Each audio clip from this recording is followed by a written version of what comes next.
जय जय राम, श्री राम जय राम, जय जय राम, श्री राम जय राम, जय जय राम, श्री राम जय राम, जय जय राम, श्री राम जय राम, जय जय राम, श्री राम जय राम, जय जय राम, श्री राम जय राम, जय जय राम, श्री राम जय राम, जय जय राम, श्री राम जय राम, जय जय राम।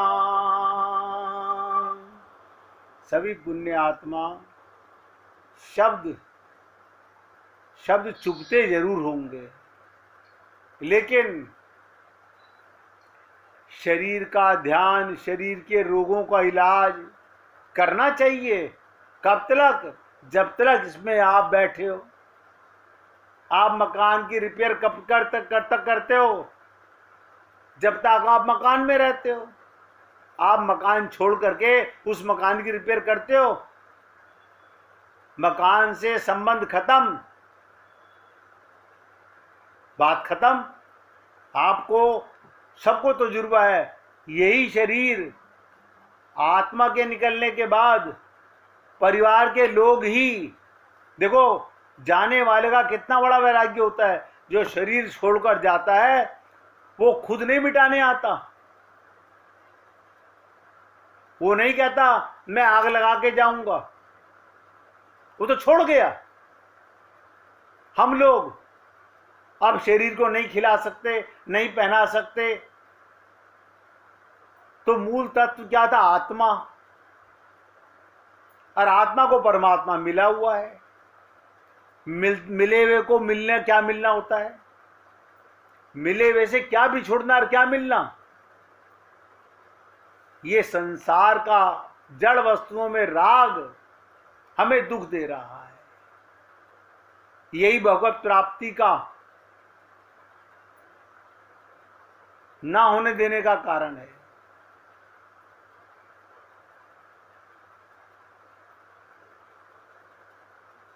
क्षणिक वैराग्य तो होता ही रहता है, ना होने की अपेक्षा तो अब भी है, अच्छा है। वैराग्यवान पुरुष की स्मृति से भी वैराग्य होता है। वैराग्य होने से ध्यान में प्रत्यक्ष आनंद, शांति मिलती है।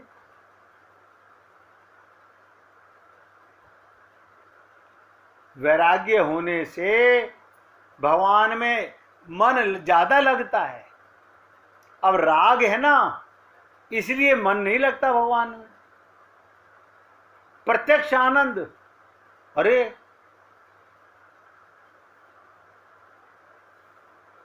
जब तक देखिए मकान वही है, लेकिन बेचने के बाद वो टूटे फूटे रिपेयर हो, कुछ हमें क्या लेना?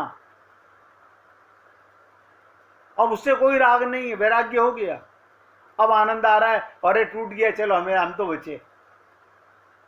ऐसे ही जाने वाला कहता है अच्छा हुआ ये मेरी मटकी फूटी, ये शरीर छूट गया, अब मेरा क्या मतलब? पलट के नहीं आता शरीर के पास कभी। शांति मिलती है। और ध्यान दीजिएगा, जीते जी अगर जड़ वस्तुओं से वैराग्य हो जाए, चेतन से वैराग्य नहीं। गीद देखो कितना समझदार है, कौवा कितना समझदार है, चील कितनी समझदार है। अभी कोई जानवर चल रहा है, वो उसको नोच नोच के नहीं खा रहे, उसके प्राण निकलते ही उस शरीर को खा जाते हैं।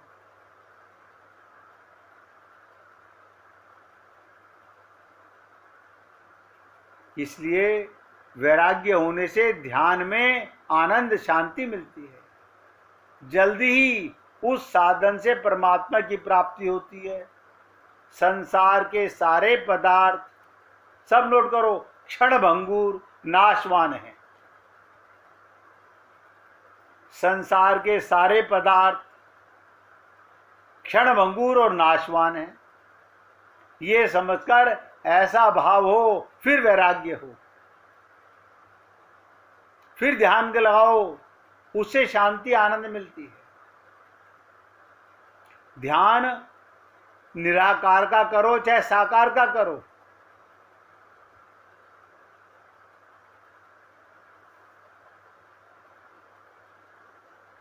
जो विरक्त पुरुष होते हैं, जिनके विवेक वैराग्य पूर्ण होते हैं, उनका दर्शन करने से बहुत बड़ा वैराग्य हुआ है।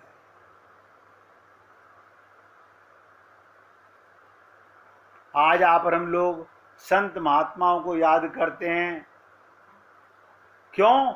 उनको संसार से वैराग्य हुआ, बस यही सबसे बड़ा कारण था।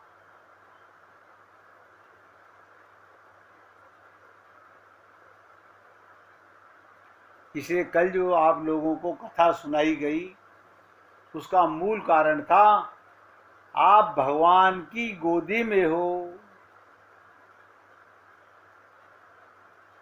पानी का बुलबुला पानी में ही है।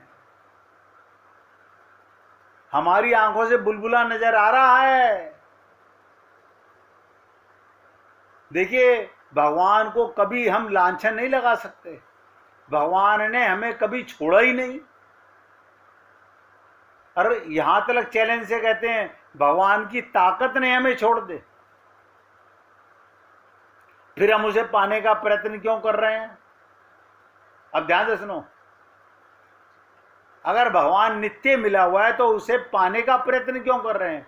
पाने का नहीं, ये समझ पक्का करने का प्रयत्न कर रहे हैं कि मैं आनंद में तो था, लेकिन सपने में दुखी था।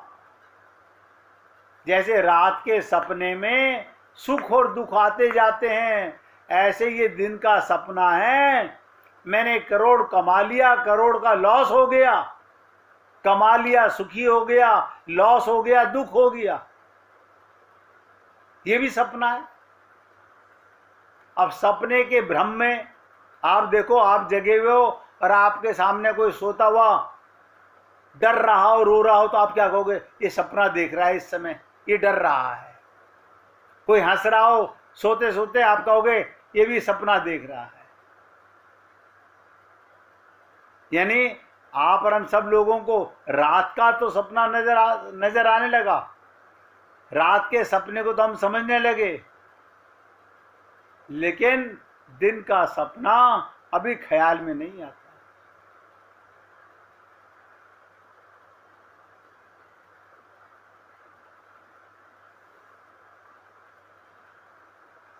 भक्तों की प्यास, कई बार बड़ा ताज्जुब होता है।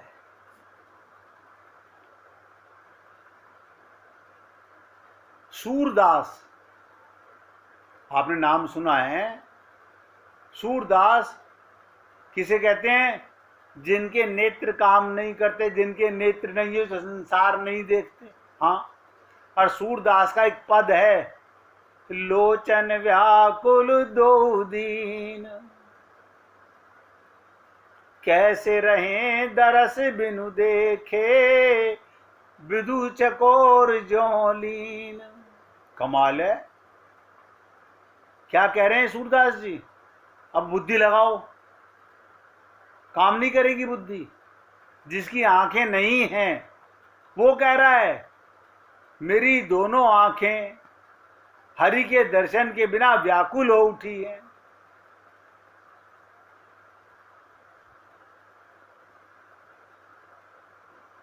मेरी दोनों आंखें हरि के दर्शन के बिना व्याकुल हो उठी हैं।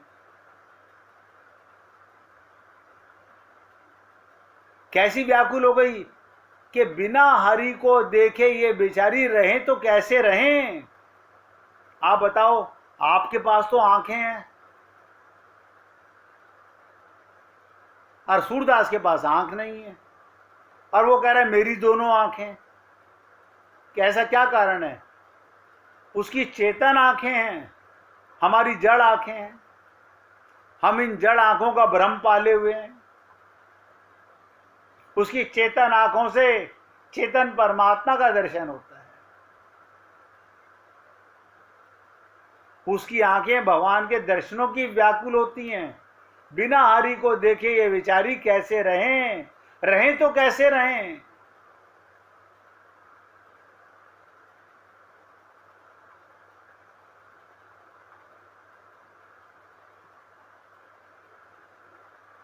क्या कहते हैं सूरदास जी? ये हरि के मुख रूपी चंद्रमा के चकोर के समान लवलीन है। जैसे चकोर चंदा का रसपान करता है, ऐसे ही सूरदास की आंखें हरि के दर्शन का रसपान करती हैं। और आप कहोगे ये बात कुछ जच नहीं रही, आंखें तो उसकी हैं नहीं। यही हमारे में और सूरदास में, क्योंकि वो आत्मा की आंखें हैं, उसके दिव्य नेत्र हैं, हमारे माइक नेत्र हैं। हमारे को ये पत्थर की आंख तो आंख नजर आती है, अभी हमारी मन की आंख तो बनी नहीं है।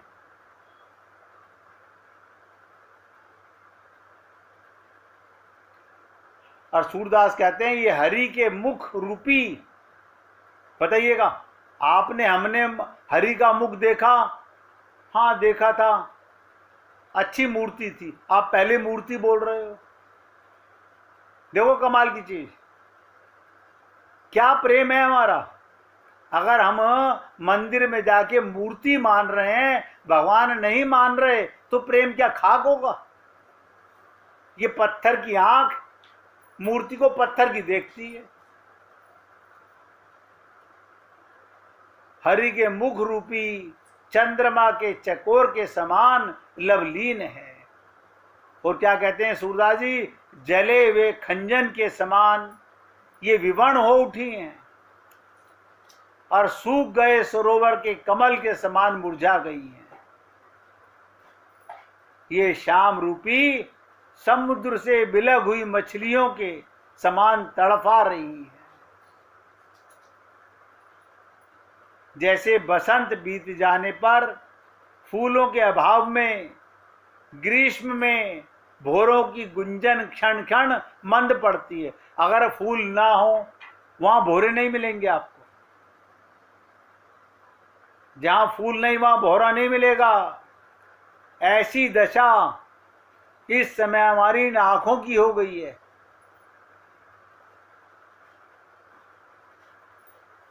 और ब्रह्मा को दोष दे रहा है कि ब्रह्मा ने बिना गोपाल के इनकी ये दुर्दशा क्यों कर दी है।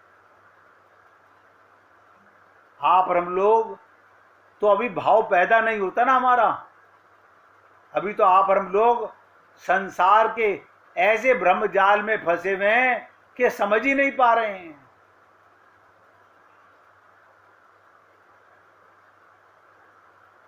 और समझना चाहते भी नहीं हैं। इसलिए सभी से निवेदन कर रहा हूं, बहुत ध्यान से सुनिएगा। कल आपको बताया कि राधा रानी केवल एक शब्द आर्य पुत्र, आर्य माने ससुर को आर्य कहा जाता है और उसके बेटे को आर्य पुत्र कहा जाता है। माने खास अपने पति के लिए ये शब्द का प्रयोग होता है। नाटकों में पत्नी पति के लिए आर्य पुत्र शब्द का प्रयोग करती है। ये कोई मामूली संबंध नहीं है।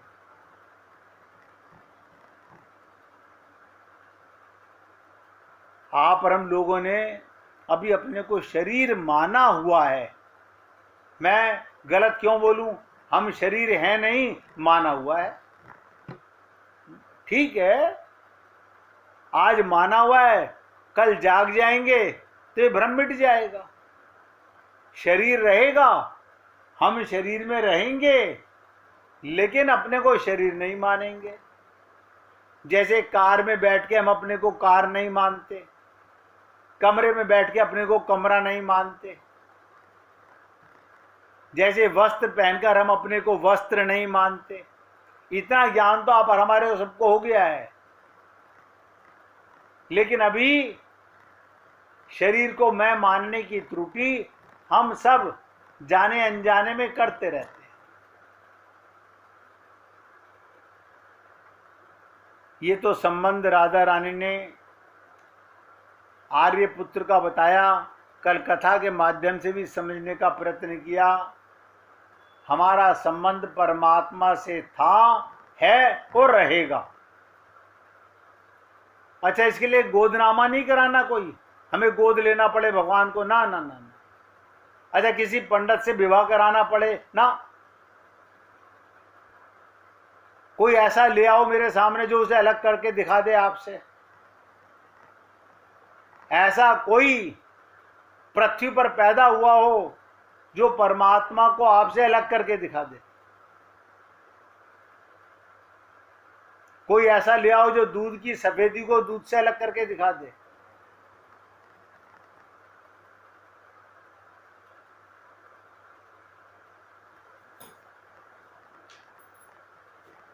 हमारा संबंध अटूट है, ये बनाया हुआ नहीं है। बनाए हुए संबंध टूटते हैं, ये अटूट संबंध है। अब अन्य संबंधों की ओर थोड़ा ध्यान देते हैं। माता की चर्चा आती है तो कहते हैं मित्र से जो सुख मिलता है वो माता दे सकती है। ध्यान दीजिएगा, माता की चर्चा करते हैं तो कहते हैं मित्र से जो सुख मिलता है वो माता दे सकती है। माता से मित्रता हो सकती है, स्वामी का सुख भी माता दे सकती है। माता का तो अपना सुख है ही, सो भी माता दे सकती है। लेकिन अब बताइएगा, क्या पति का जो सुख है वो माता दे सकती है? पति का सुख कोई माता नहीं दे सकती है। वो सुख माता पुत्र को नहीं दे सकती।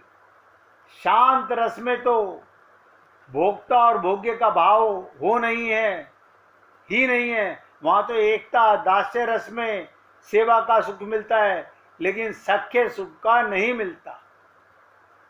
जो कहते ना शांत रस में, अब वो सखा का सुख कैसे मिलेगा?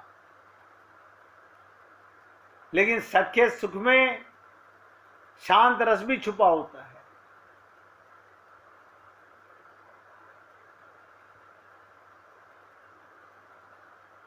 इसी प्रकार वात्सल्य में शांत का सुख भी मिलता है, दास्य का सुख भी मिलता है। आपका बच्चा शांत भाव से भी आपसे प्रेम कर सकता है, दास भाव से भी आपसे प्रेम करता है, और वात्सल्य प्रेम आपका बच्चा है तो उसका रस तो आपको मिल ही रहा है। इसी प्रकार से जब संत महात्मा रसों की चर्चा करते हैं तो एक माधुर्य रस होता है। माधुर्य रस में वो रस है जो सारे रस उसमें आ जाते हैं।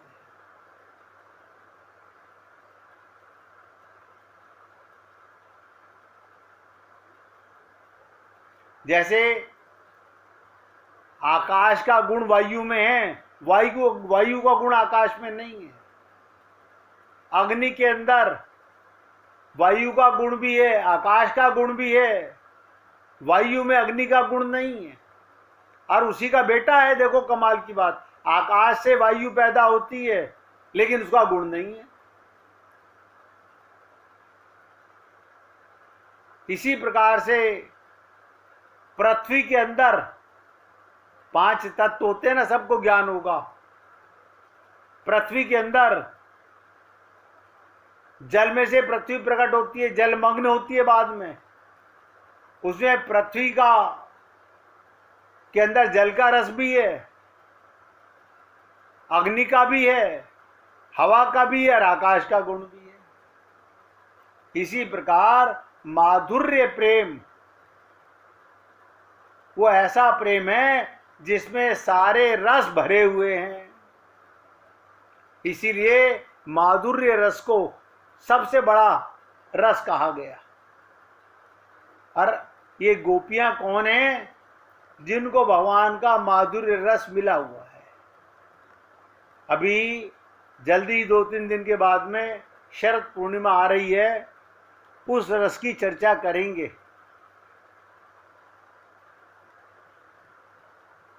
वो रस एक बार जब मिल जाता है तो कोई उससे वंचित नहीं रहना चाहता। अभी आप और हम लोग सुनेंगे, अभी हमें मिला नहीं है।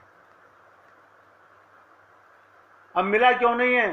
क्योंकि हमने उसके लिए प्रयत्न नहीं किया है। अभी आप और हम लोगों ने उसके लिए प्रयत्न नहीं किया है, केवल सुना है, मन में आया, हाँ सोचेंगे। अभी तो क्या है, फुर्सत नहीं है हमारे को। अभी आप और हम लोगों को सुनने में, सोचने में बहुत अच्छा लगता है, लेकिन अभी फुर्सत नहीं है, अभी विचार ही नहीं किया है हमने। तो माधुर्य रस सबसे बड़ा रस है। उसमें सखा का रस भी है, वात्सल्य रस भी है, शांत रस भी है, और माधुर्य तो अपना है ही।